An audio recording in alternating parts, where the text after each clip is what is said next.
Guys, for today's fire alarm video, I'll be showing you and explaining my new fire alarm I made. First, I will show you how it functions, which when you press this button, it should beep.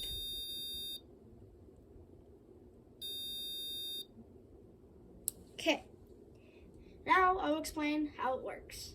It works is when the button is pressed, the LED turns on for 50 milliseconds. After that 50 milliseconds, it turns off and repeats that after another 1 second. The piezo works by playing a tone for 1 second and waits for 2 seconds. And then after that, it repeats. Thanks for watching. I hope to see you in the next video. Bye!